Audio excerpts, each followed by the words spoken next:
Rewatch Podcast presents the Alien vs. Predator Rewatch.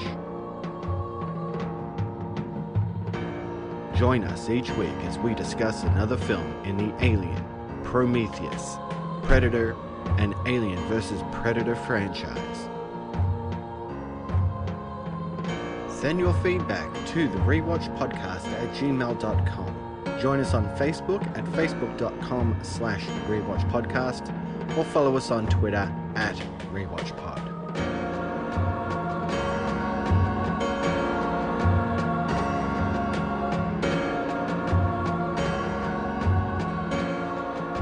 Today we're discussing Predator 2, starring Danny Glover, Gary Busey, Ruben Blades, Maria Conchita Alonso, Bill Paxton, and Kevin Peter Hall, directed by Stephen Hopkins. Welcome back to the Rewatch Podcast. I'm Corey, and come on, motherfucker, let's dance.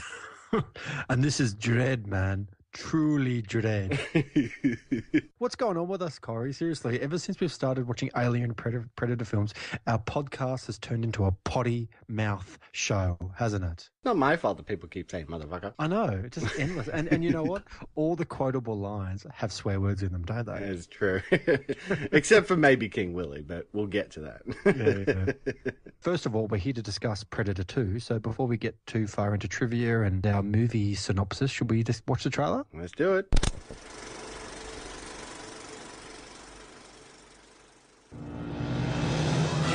Los Angeles, 1997. It's the hottest summer on record. Pollution is choking the city. The gangs control the streets. It has not been a nice day! As bad as things are, they're about to get worse. Much worse.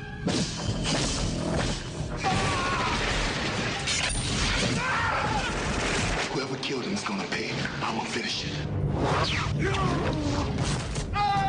It has almost no weight. But it cuts like steel. Incredible. Whoever did this took out 4 men armed with machine guns by hand. You don't know what you're dealing with. Otherworld life forms, drawn by heat and conflict. He's on safari. Lions, tigers, the bears. Oh my.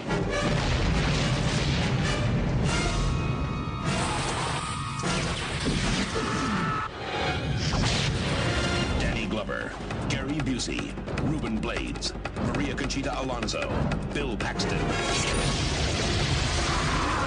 Predator 2. He's in town with a few days to kill this Thanksgiving.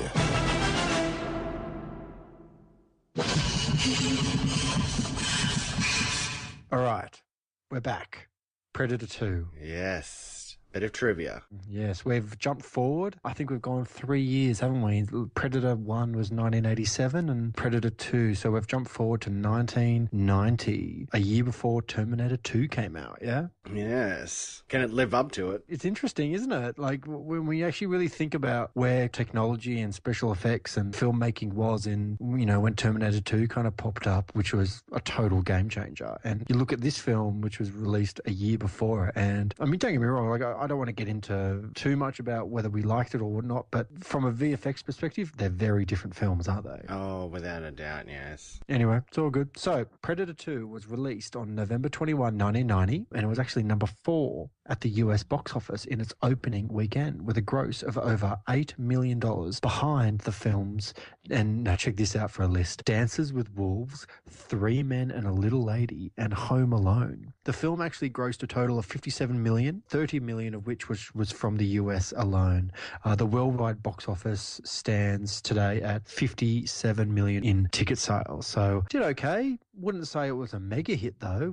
Would you agree? No, on a budget of $35 million, I mean, it still, you know, got over its budget, but it didn't double it, so, Well, it kind of put the franchise off for a considerable amount of time, didn't it? I mean, Predator 2 was done in 1990 and Alien vs. Predator was released in 2004. And the sequel, the official sequel to Predator 2, which is just called Predators, was actually released in 2010. So I know that there was like an existence in comic books and video games and tie-in kind of merchandise, but this film certainly put the character of Predator on film anyway, on ice for a good amount of time, didn't it? Yeah, I don't think Fox saw the box office potential in it, and it did take a long time for him to come back round to Predator, and it wasn't even Predator, it was Alien versus Predator. And, going by those films it was up against, and, I'm not surprised it didn't hit number one. Dances with Wolves, of course, won the Oscar that year. Home Alone, huge film. Chris Columbus and John Hughes working together. And the other sequel there, Three Men and a Little Lady. I kind of remember Three Men and a Baby. I don't know if I would have been scampering to see the sequel, but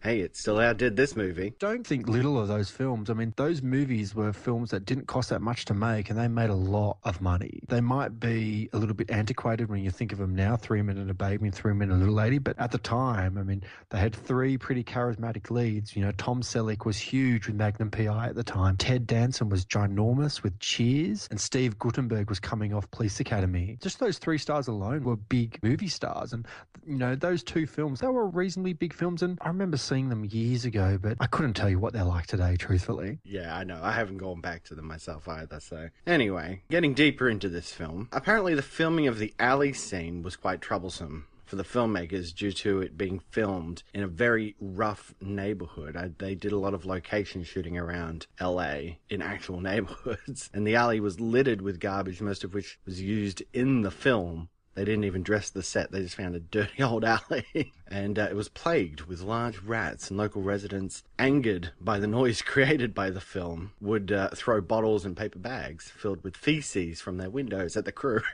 That's crazy, isn't it? And worst of all, the film crew found a dead body hidden amongst the garbage there. So it's something I will say about this film and like the set dressing. It does have a very LA kind of feel about it. It's no surprise to kind of hear that they were using, real scenes and just kind of real kind of alleys around the place, and the set dressing itself was LA itself. It was definitely a budget thing. The original script for this had it set in New York, plenty of large, tall buildings for the Predator to jump around. Does it work so much when it's switched up and made to LA?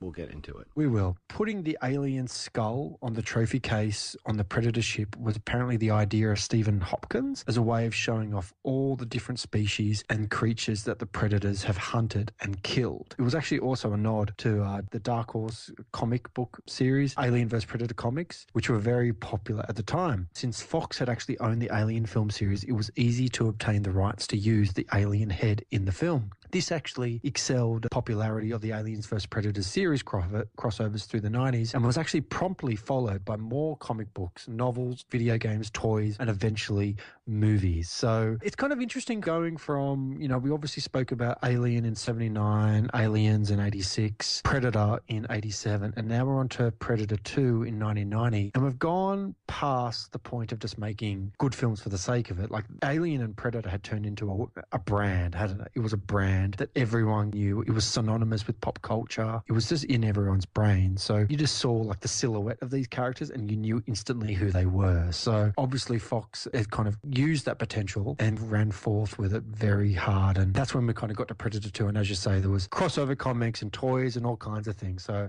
yeah, it's pretty interesting stuff, yeah? But of course, Schwarzenegger is not in this movie. He was approached to be in the Gary Busey role. Actually, he was supposed to be the one who was tracking the Predator, and I don't know what they were thinking. I mean, you can't get Arnold Schwarzenegger, so you get Gary Busey, and of course, Schwarzenegger being the lead, the muscle, the survivor of the first movie, that role in this one is given to Danny Glover. These are two actors that don't come to mind when you think we need to replace Arnold Schwarzenegger with someone.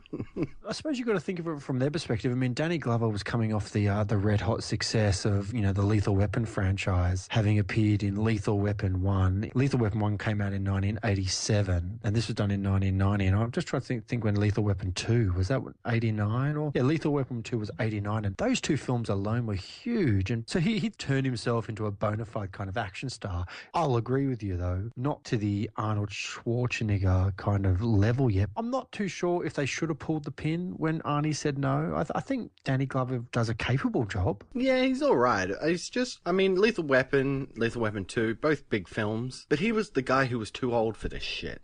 Yes. And he is your Schwarzenegger replacement here. So, I mean, he's no slouch by any means. I mean, he's a pretty buff-looking dude, but he's looking old at this point. Keep in mind, they also did a lot more design on the Predator this time around. Obviously, Stan Winston and Stephen Hopkins actually came up with the idea to give the Predator a little bit more of a more rounded kind of personality with the use of more like exotic kind of weapons that we didn't see in the first film. The retractable spear, the detachable pincers, and the frisbee blade. Also the net as well. We didn't see any of those toys in the first film, and you kind of get a little bit more of a rounded understanding of what the Predator is actually trying to do in this film too. So you can kind of put that down to the filmmakers on this one. And again, I think they're fine. I think the ideas that they kind of put together are perfectly fine. I mean, I think it's fair to say that the Predator would have more tricks up his sleeve. The first one, you know, he was out in the jungles, a bit more rough. Here he is in the city. So yeah, let's focus on a few more of his toys, you know, his weapons. Sort of, yeah, learn a bit more about how they go about their hunting and how skilled they are at using them. So, but apparently this film was also recut like over 20 times, according to the director, Stephen Hopkins, because apparently they really beefed up the graphic shots of mutilated bodies and decapitations and things by the Predator. They really wanted to make this a solid R-rated film and make it graphic and violent. I know, well, I mean, this film is already violent. Like, it's like the cut that I watched, which I'm pretty sure is the same cut you've seen. I haven't read any information about a director's cut of this film or anything like that. It's just the cut that kind of came out in 1990, and it's a pretty violent film, isn't it? It's not like disgusting kind of blood and guts gory, but there's a lot of death in this film, isn't there? Yeah, I mean, it's a film about an alien, which is a skilled hunter. So why not, you know, try to beef up the graphic nature of it all, the skinnings, the taking of trophies by decapitating heads, you know, so we can keep the skulls and all that sort of stuff, you know, really get into what the Predator is all about. And of course, it's Kevin Peter Hall returning as the Predator again, even though his Predator was killed in the first one. Who else are they going to get? The guy's already played the part, so naturally he's playing a different Predator here. I know it doesn't really matter too much because it's a guy in a suit, but it's a little like David Prowse in Star Wars. I mean, like, as much as it's a bit silly, you know, obviously David Prowse he was the man behind Darth Vader in the original trilogy, and he did a very good job. And like, I'm not going to say Kevin Peter Hall owns the Predator, but I think he does a pretty capable job. Yeah, absolutely. You know, and like I said, who else are they going to get to do it? The guy did such a good job in the first one, so even though that Predator died at the end, you know, it's sort of giving him a chance to sort of bring it on and maybe expand the character a bit more. Even though it is that different Predator, it's still the same species. Yes. Now, John McTiernan, who was the original director of Predator in 87, obviously went on to make the enormously successful Die Hard in 1988. He actually declined to direct Predator 2 because the executives actually wanted to keep the budget the same as on the first film. And John McTiernan's fee for Predator 2 was going to be $2 million, which was a pretty sizable thing. It kind of would have been interesting to see what he would have done with it because he was so red hot at the time, wasn't he? Like, it would have been very interesting to see how he would have taken this character. And truthfully, I suspect Schwarzenegger probably would have come back if John McTiernan came back as well, because I think Arnie has kind of publicly said that he wasn't a big fan of Stephen Hopkins, who is the director of this film, Predator 2. And I actually don't really know too much about Stephen Hopkins. I don't think he's got a ginormous kind of filmography. He's done lots of TV in recent times. He's behind 24 and House of Lies and Californication, and he did Nightmare. And he actually, the film he made directly before this in 1989 was Nightmare on Elm Street 5, The Dream Child, which I bet you've seen. I don't remember that film at all. He actually went on to direct Judgment Night in 93, which I remember being a Dennis Leary, Emilio Estevez film with Cuba Gooding Jr. And the thing I remember about that film was the soundtrack. It was a 93, it was a crossover between alternative rock metal and kind of rap artists like Cypress Hill and Faith No More and Booyah Tribe and various kind of artists. Like, the soundtrack for that film is considered great. He also kind of went on to direct Blown Away in 94, The Ghost in the Darkness with Val Kilmer and Michael Douglas in 1996. And yeah, so like, he's kind of hasn't really been into features for a while, certainly TV, but this is certainly one of his earlier films coming off the red hot success of Nightmare on Elm Street 5, The Dream Child. And I agree. I think Schwarzenegger would have come back if John McTiernan had returned. But yeah, Die Hard was just a huge success, like an out of nowhere success. So, of course, his fee was going to go up. But, yeah, I think if McTiernan was in, I think he probably would have requested another rewrite. I mean, believe it or not, this film is actually written by the same writers as the first one, Jim and John Thomas. But I think he would have asked for another rewrite. But apparently, this script sort of came just before a big writer strike in 89. So, like, a rewrite was kind of out of the question. And, of course, moving to LA when it was supposed to be New York didn't quite help the plot too much. It didn't, but that's okay. At one point, Patrick Swayze was approached to star in the film, but was actually unable because he was injured during the filming of Roadhouse in 1989. Can you even see Patrick Swayze in this film? Well, I'm assuming this would be for the Danny Glover role, right? Yeah. The main character. It would have been interesting. He does karate chop a lot of people in Roadhouse, so He does. if he's got that rough street karate in this film, that would have been weird. Yeah. Would have certainly been a different experience, definitely, yeah? Yeah. And this other one here, John Lithgow, was a choice by director Stephen Hopkins to play the Peter Keyes character, which eventually went to Gary Busey because Busey was pushed by Joel Silver. Well, again, a Lethal Weapon connection. Gary Busey was in that film too, wasn't he? He was. He played Mr. Joshua, yeah. Yeah, he did. God, I haven't watched those films for a while, man. I should go back and revisit the Lethal Weapon franchise. It's worth it. Number 4. Yeah, it's still pretty good. It's got Jet Li in it. And that was at the height of Jet Li's popularity. But anyway, we digress, don't we? Exactly. Let's get into our main discussion here. Let's do it. Okay, Predator 2. Now, as I said, this takes place in LA, but not in 1990 when this film was made. It's actually set in 1997, 10 years after the events of the first film. Interesting idea. Probably a bit unnecessary, truthfully. Yeah, I know. What about this tells you that it's been 10 years later, other than later on when Gary Busey's saying, hey, 10 years ago this predator hunted these people out in Central America? Yeah, it could have been any time. I mean, to be honest with you, they didn't even really need to tell us when it was. It was a bit strange that they said this is in the future. It's a future film in 1997. So anyway, it is what it is. That's when we are. So you're dead right. It's 1997. And apparently Los Angeles is actually suffering from both a heat wave and a turf war between heavily armed Colombian and Jamaican drug cartels. The film opens up and there's a bit of a shootout, like a pretty aggressive shootout between the police and the Colombians. And the film kind of establishes really, really quickly that the police have kind of lost control a bit, haven't they? It's chaos in the streets. The Colombian drug cartel is very heavily armed, and they're trying to push their way in on their hideout, I guess. It's their hideout, and there's a lot of gunplay kind of happening, and crazed Colombians just, with crazy eyes and taking lots of drugs and being really awful and shooting everything, and this is all kind of happening. And meanwhile, whilst this is kind of happening, you see there's a predator in town pretty quickly, don't you? Yeah, I mean, unlike the first one, there's no point in hiding it anymore. We know what the predator is. So the fact that it's sort of running around in its camouflage mode, yet, the characters, they don't know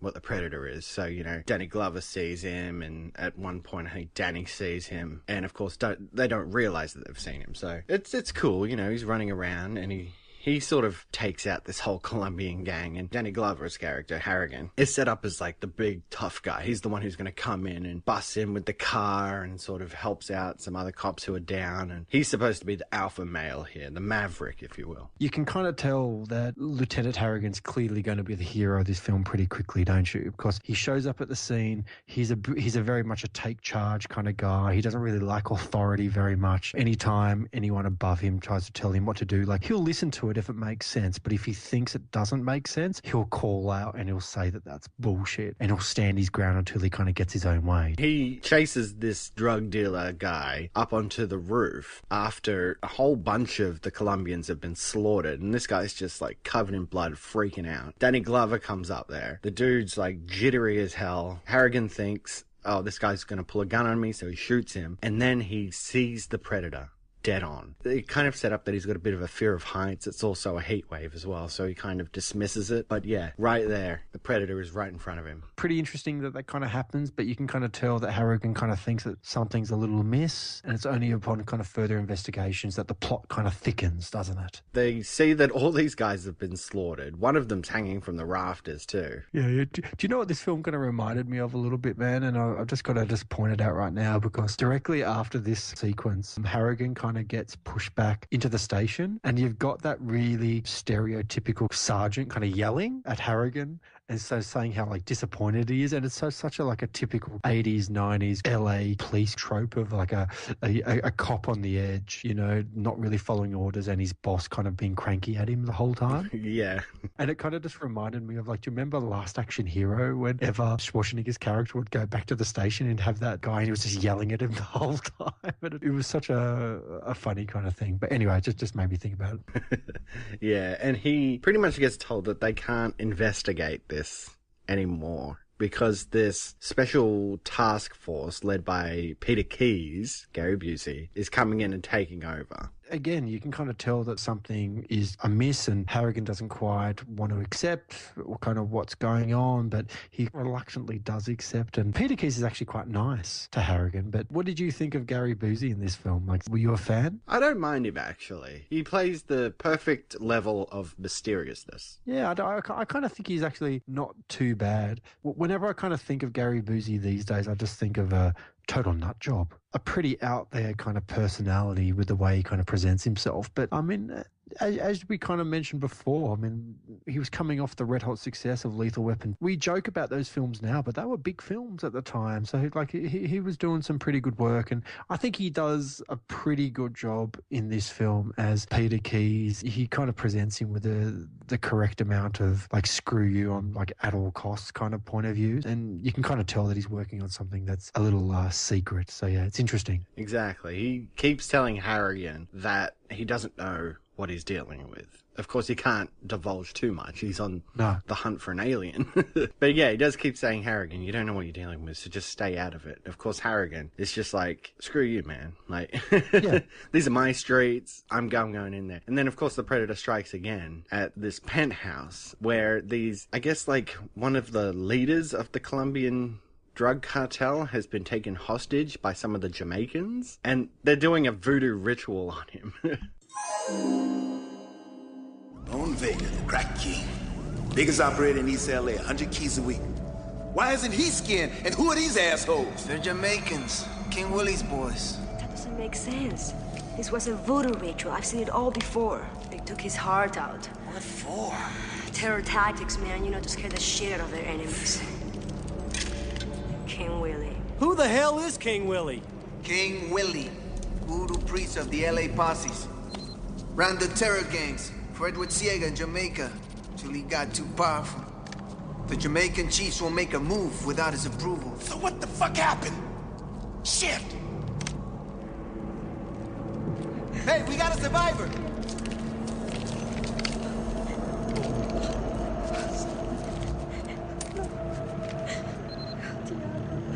What's she saying? I don't know. She's not making any sense. She keeps saying El Diablo vino por ellos. The devil came for them.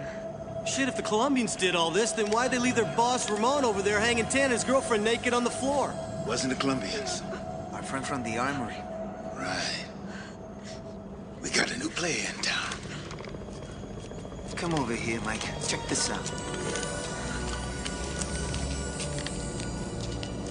What is that?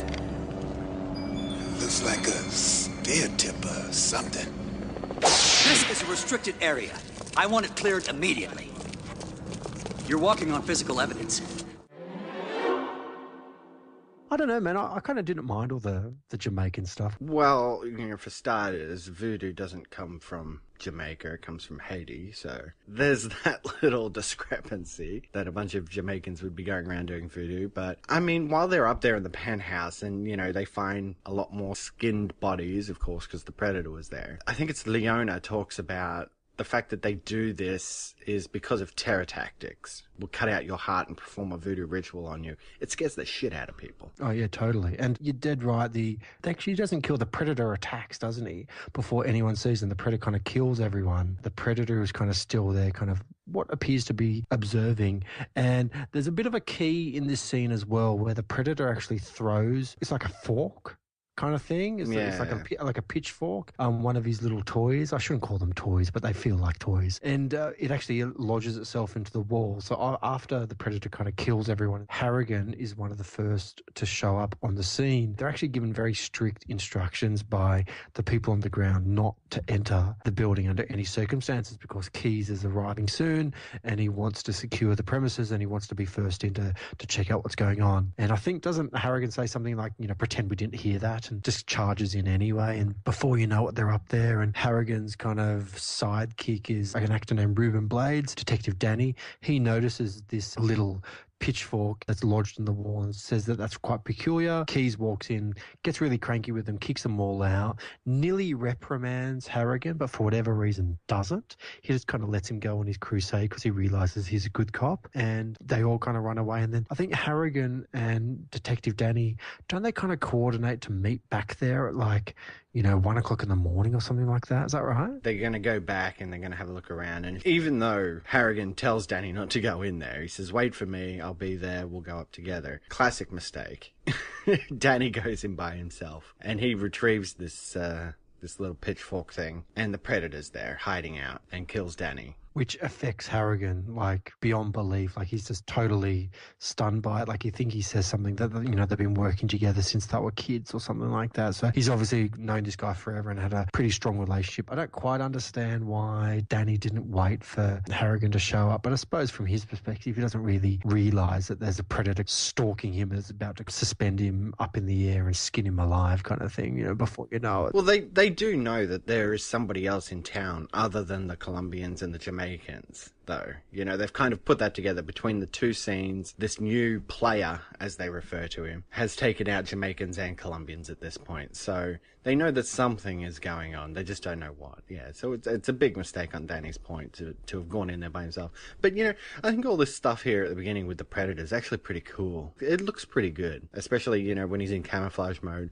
We do get some more weapons, of course. He uses the blades on his wrist that come out. He uses some sort of net weapon at one point as well. And then, of course, the pitchfork device thing as well comes into play heavily because Harrigan pries it out of Danny's hand, and it turns out that, upon closer inspection, it's not made of anything on our periodic table. No, and they have this forensic scientist who is using whiz-bang technology back in 1990. I don't know, man, it's how we've talked about with Alien and had the screens kind of thing, but it didn't really affect me too much when I was watching that. I kind of just believed it.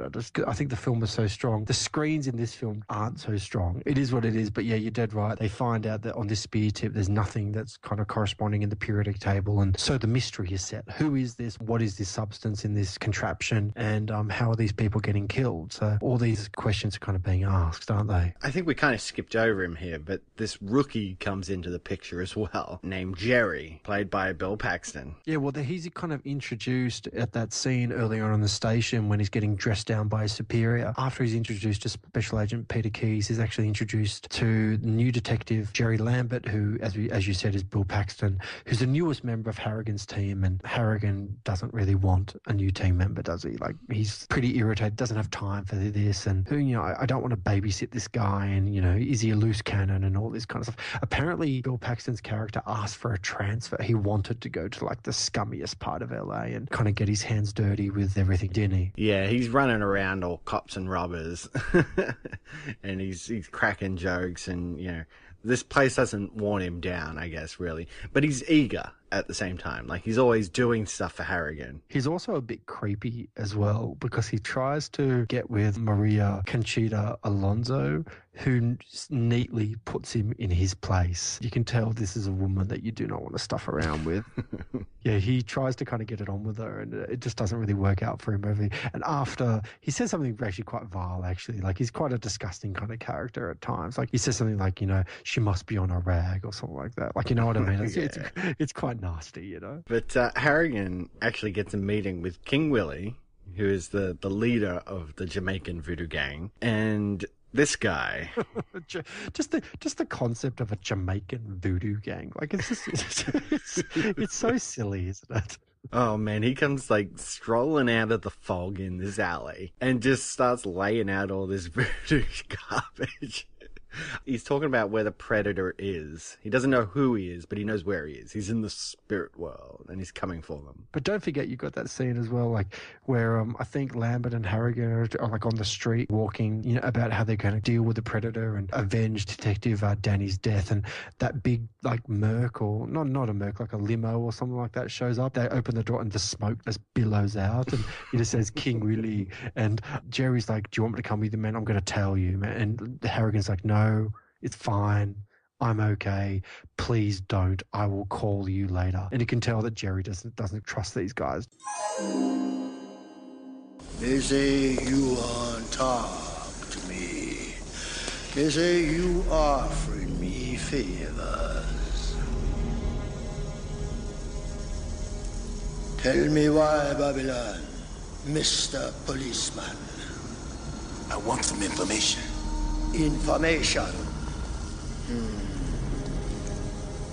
About the one that's doing all the killing, Aya. He killed your people, now mine. I think you know who he is. I want him. I don't know who he is, but I know where he is. The other side. What are you talking about? The spirit world, man.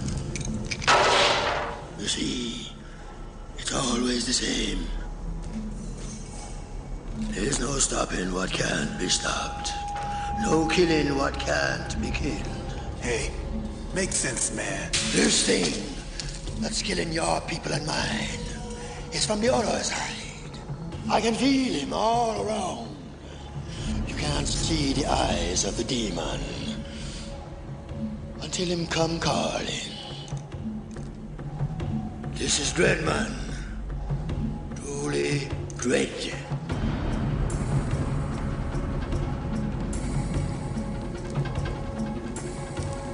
Nothing else for you here, policeman. Time to go. He gives Harrigan, like, no information, really. He just goes, "Mr. Policeman, you can't see the eyes of the demon." Yes. he lays it on thick. You do that pretty well, dude. I gotta say, I'm impressed by your Jamaican accent. And then, of course, as soon as Harrigan's gone, Predator shows up. And again, I think this camouflage mode for the Predator looks really cool as he's stomping through this puddle in the alley. And of course, we know that the water messes up that cloaking device a bit. We'll obviously get more into our opinions at the end of the discussion, but this film isn't really considered to be quite as good as the original. But I'm with you, dude. I reckon the effects in this film, I think the Predator itself looks great. They improved the camouflage technique a lot. I always kind of felt like in the first film from 87, I liked the effects, but they did kind of pull me out of the film a little bit. The camouflage thing didn't work quite as well as perhaps it should have, but I really think 3 years of thinking about how to do this better has really helped them, and it looks a lot more neater, and I bought the concept a lot more, yeah? Definitely. And he, of course, takes out King Willie pretty swiftly, takes his head and then buffs it out and keeps it as a trophy. He puts it in this trophy case, which is, yes, next to the head or the skull of an alien, just to sort of drop that in there. A little homage to the Dark Horse comics. I remember watching that when I was a kid and seeing Predator 2 and seeing his ship, and I remember seeing his trophy cabinet and realizing the Predator itself was more interested in the concept of sport. It was sport for them. It wasn't really about just necessarily kind of random killing. It was about trying to find his interesting kind of opponents and seeing if he can kind of outwit them. Obviously, by having a trophy cabinet, cabinet means that there are certain creatures that he has outwitted. And I remember seeing the alien thing on the wall and just freaking out about it. It's like, oh my God, like, so the Predator has killed an alien? That's crazy. So like when you're like 12, 13, 14 watching this film, or whatever it might have been, that was a pretty intense concept to kind of think that this creature was able to outwit the alien, you know, like which was just such a severe creature. They keep playing this TV show, like a Hard Copy or something like that it's called, with like a schlock reporter. Yeah, but that's all kind of based on the era as well. Like I know this is set in the future of 1997, but there was shows like that from the early 90s that was just like extreme LA, you know, journalists that were ambulance chasers and first on the scene and kind of just not really having all the facts and just talking out their arse a little bit. And this guy kind of represents that because, yeah, you kind of got that guy walking around and like he's first on the scene and he says stuff like, you know, the press have a right to know and you're keeping this from the press and getting all like uppity about it. And I think there's a scene earlier in the film where Harrigan actually punches this guy, yeah? I think that actually comes later. He just gets... Is that later? Yeah, I think he just gets the shits with him and just punches him right in the face. And that's the end of that, isn't it? But yeah, I don't know. It firmly sets it in 1990 and not really 1997. No. Again, it's that thing of like, why is this set in 1997? There's no point. But while Harrigan's running around doing all this stuff, Jerry and Leona are together and they find some evidence, I guess, that the Secret Service guys had left behind. And they kind of tie this bit of wood that had blood and steroids in it to a slaughterhouse of some kinds. And of course, Jerry had sort of traced keys to that kind of area at one point as well. So they've kind of got this idea of a slaughterhouse district, maybe. So they head towards the slaughterhouse and bump heads a little bit with Peter Keyes during that period? Well, I don't think they really get a chance to. I mean, later on, they're on a train, a subway. Yeah, that's right. They come across this guy who is like hassling this other guy with a briefcase, and it turns out that everybody on the train has a gun. So, of course, when the Predator attacks, you know, it's not just an attack on Jerry and Leona. It's an attack on everybody who has a weapon. And apparently in LA, that's everybody. Yep, so Cantrell actually herds the passengers to safety whilst Lambert faces off against the Predator and is actually killed fairly swiftly. In saying that, though, he kind of does his best to try and, you know, defend himself, but he was never going to last, was he? Then Leona is confronted by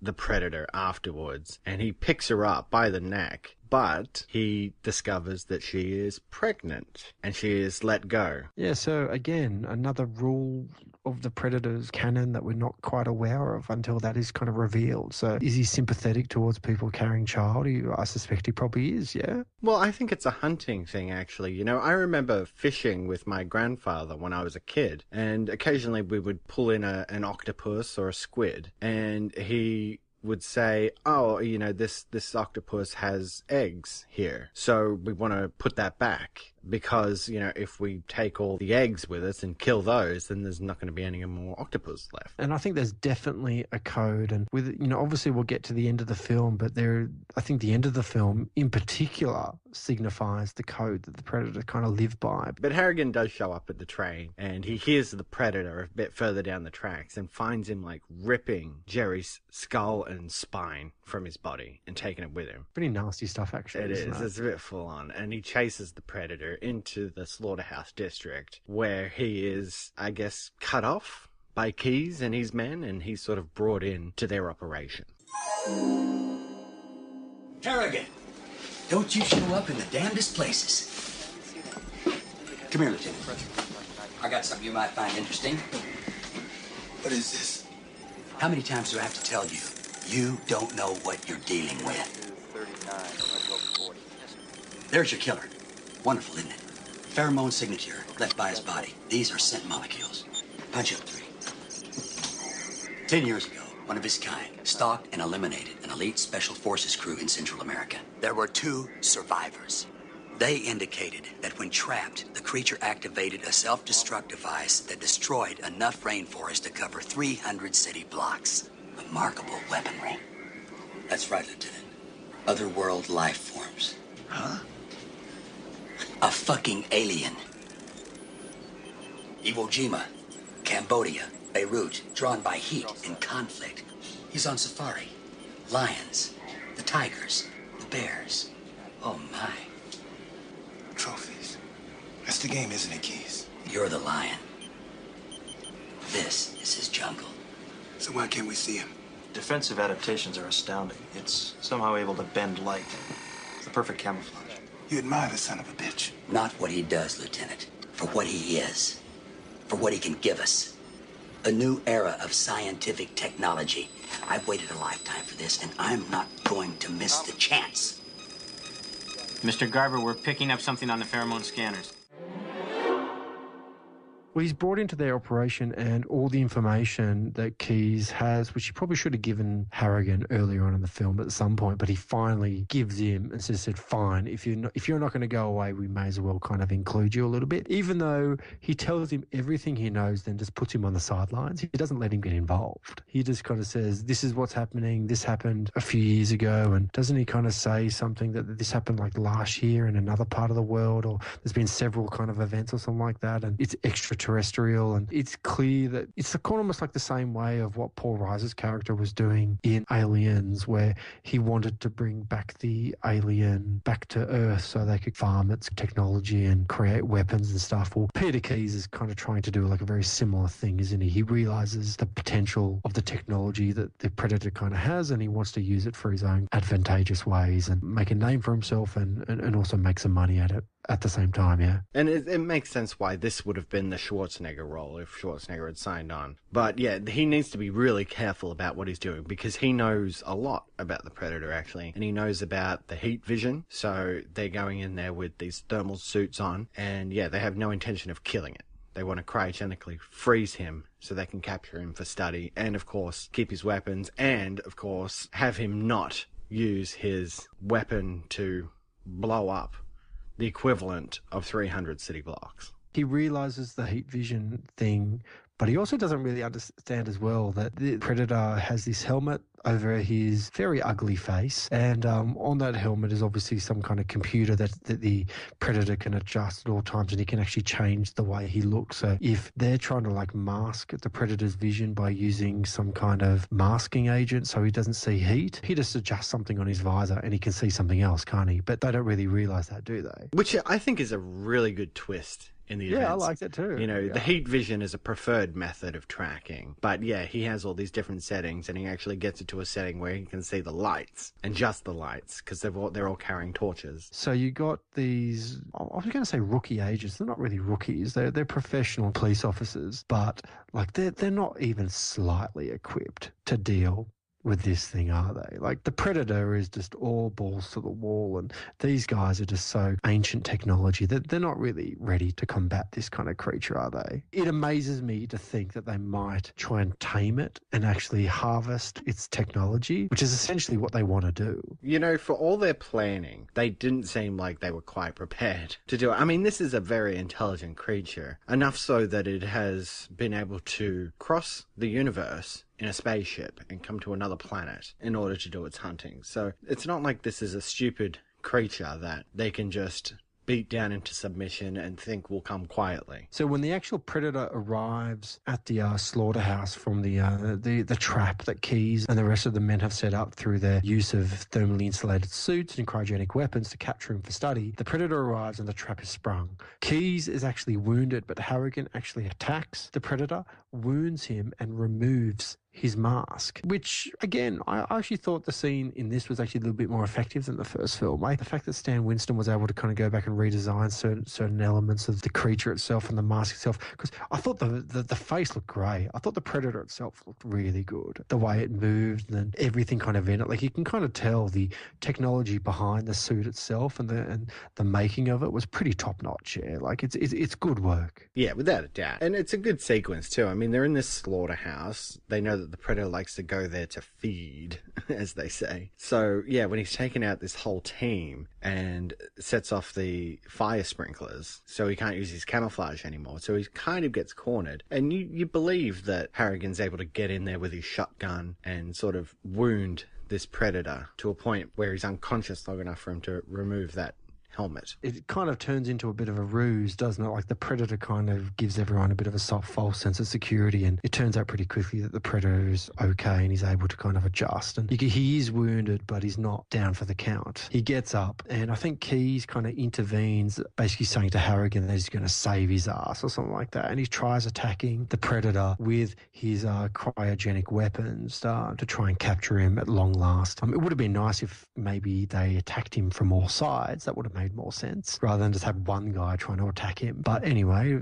that's movie logic, but that's all right. The Predator doesn't really tolerate this, and he kind of lets off this kind of throwing disc, this cool kind of VFX shot, and you can kind of tell it's early VFX. I think it's pretty unfair to judge films like this back in the day on their VFX because they're doing the best with the technology available. I think they do a pretty good job with this scene where the disc kind of cuts through all the meat or the carcasses of the cows that are being hung up, and obviously decapitates Keyes pretty quickly. You don't see it on camera, do you? You just kind of see him slump to the floor. The disc doesn't get lodged in one of the walls or something like that. And again, this is a bit of an important moment for the end of the film, isn't it? Yeah, exactly. It's important for Harrigan to get his hands on that disc because it comes in quite handy. He gives chase to the Predator as it tries to get away again. They both go over the edge of this building, and the Predator's ready to activate his self-destruct, of course. He thinks he's in that moment. You're not going to take me alive. And Harrigan manages to get the disc and cut his arm off. I think Harrigan has to shimmy down like a pipe on the side of the building or something like that. And the Predator, in the meantime, has kind of fallen into a bathroom of an apartment. And you got this like older couple, this older woman sort of saying, Herb, please get up. There's someone in the bathroom. It's making some noise or something like that. And then the Predator, it's a small amount of humor that's actually in this film. It's in this sequence. The Predator is actually inside their bathroom whilst Harrigan's shimmying down the pipe to try and get to him. And he's making some concoction in there to try and heal himself. That's the impression I got. And again, you kind of get more glimpses into the Predator's kind of arsenal of tricks and toys and medical tools and all that kind of stuff. And again, all this stuff is really well engineered and it looks great and it gives you good insight into who the Predator is. But the Predator kind of heals himself, or tries to anyway, runs away, and Harrigan shows up, and Harrigan runs through the door. I think he says to the woman, "Don't worry, I'm a cop. I can deal with it." And she says, it's actually quite funny, she says, "I don't think he gives a shit." It is quite good. And it's a great sequence too. All that stuff of him treating his wounds and everything. Of course, his arm's been cut off. So, yeah, it was very cool. You know, at this point, he chases the Predator down into like quite a large cavern or sewer underneath the building. Yeah. It's where the ship is. It's a little unclear. Truthfully, it kind of feels like it's in like this derelict part of the city that there's not much there, is there? I mean, it's hard to kind of gauge the geography of exactly where he is during this period, but you're right. You can kind of tell it's not far from that building, or maybe in the basement or underground, or who knows. Anyway, it doesn't really matter. Inside the ship, the two face off in a final duel, which I thought was okay. I didn't mind the final 20-30 minutes of this film. I thought all the action was very capable, and the tension between, you know, the Predator and Harrigan was pretty interesting. And they do face off in the final duel, and Harrigan finally kills the Predator with the throwing disc that he actually severed his arm with as well, and he kind of sticks it into his abdomen, doesn't he, a little bit? And next thing you know, the Predator's dead. It's a good fight. It's quite hand-to-hand, you know. He tries to use some of his tricks, like that net weapon. But Harrigan, of course, he has that disc, so he can cut out of it and everything, and yeah, it's because he has that disc that he wins the fight. Then all these other Predators show up, about 5 or 6 of them. I actually really liked that. I thought that was cool. Yeah, and they all looked, slightly different to each other. Yeah, you're dead right. They were slightly unique, which is not entirely clear, but you could kind of tell that there was just little differences between them. And you kind of have this moment, well, I did anyway, when I was watching it, of how is Harrigan going to get out of this? Part of me didn't really remember what happened at the end, and I thought, are they going to kill Harrigan? Because that's the only way that can happen. Like, he can't possibly escape from this flock of predators. They instead just pick up this dead predator and throw Harrigan this flintlock pistol that is marked 1715. Yes. And tell him that he can leave. Which is really unusual. But again, it's kind of what I was talking about earlier on about. I kind of suspect that there is a little bit of a code that the predators kind of live by. It's not necessarily just about, eye for an eye. It's more about sport. It's more about respect for each other and following kind of like the rules of battle. And I think that's what they respect above and beyond everything. And it's decided pretty early in the film that the predator is following or keeping an eye on Harrigan. Like, he might not necessarily be attacking Harrigan outright from the word go, but the predator's kind of got an eye on this one. He can kind of tell that there's something about this guy. He's pretty good at what he does, and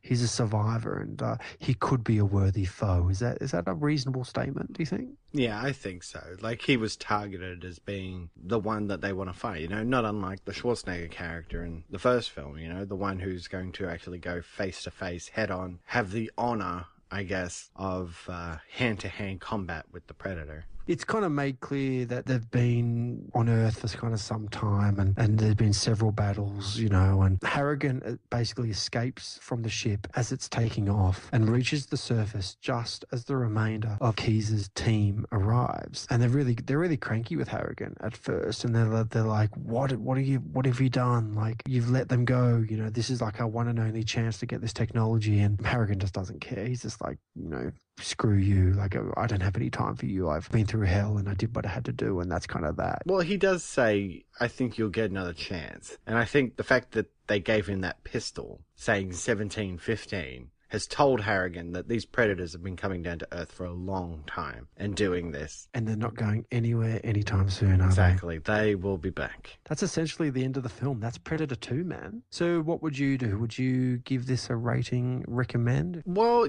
I definitely don't think it's as good as the first one, but it mixes it up. It does something different. It gives us a bit more of the Predator and the Predator's motivations and its weapons. So, in that respect, I still think it's a pretty okay movie. I don't know. I think I might give this like a 7.5 Frisbees out of 10. I really like this film quite a lot. I liked it a lot more than I remembered liking it many years ago. I was watching it yesterday and I liked the grittiness of it. I really liked Danny Glover. Again, it's made me want to go back and revisit the Lethal Weapon franchise. And I liked the city setting. I liked the fact that it wasn't just a rehash of the jungle again with another set of commandos. That would have been boring. They expanded the concept a little bit. I didn't like how they got the Predator talking a little bit, saying like motherfucker and stuff like that. I didn't really like that at all. That was a bit of a pass off from what they did in the first film. I think they kind of alluded to the fact that the Predator could talk slightly or could certainly kind of mimic, and they went a little bit further with that concept in this film. It was violent as well too. Like, this is a hard R. All the voodoo stuff, I agree with you. It might not necessarily be totally right as far as like voodoos from Haiti and all that kind of stuff, but I wasn't really thinking about that when I watched it. I bought the Jamaicans and the fact that the city was on the edge. I liked all that. So I'm probably going to give this I'm probably with you, about 7.5 to 8 Gary Boozies out of 10. Good call.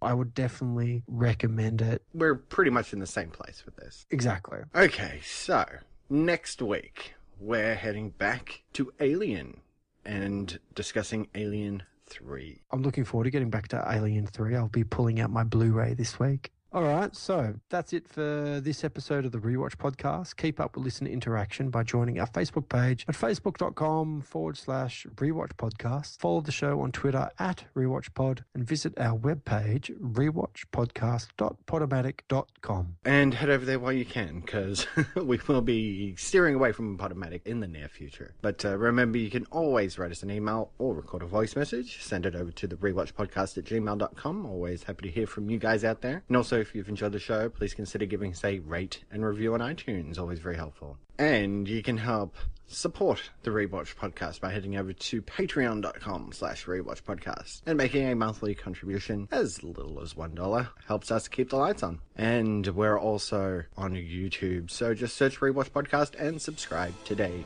Well, thank you for joining me for this discussion. It's great getting into Predator. Looking forward to seeing some more Alien next week. Yeah, what happens to Ripley? So until next time, your job is to go root for your garbage somewhere else. Okay, pussyface. It's your move. The Rewatch Podcast is not associated with the copyright holders of these films, and no copyright infringement is intended. The use of any and all copyrighted material is only for parody, news analysis, critique, or educational purposes as provided in Title 17, aka Fair Use. Music provided by Kevin McCloud at incompetech.com. Copyright 2016, The Rewatch Podcast.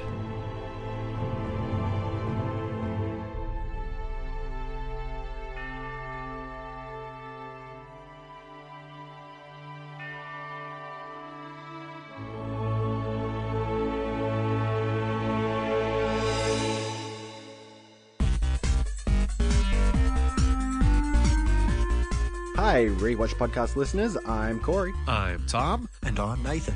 First off, let me say that we have all had a blast doing the Rewatch Podcast. Every week, we put out another episode for free for you. And although we enjoy these discussions with each other, we truly do this for you guys out there in podcast land. That's right, Corey. But we are here today to tell you about Patreon. Every week, there are costs involved in podcasting about film and television, including hosting and bandwidth charges, our own personal internet usage, and film or show rentals and purchases. So, we're asking you to become a Patreon supporter. If you can afford as little as $1 to throw our way per month, it would really help us keep the lights on.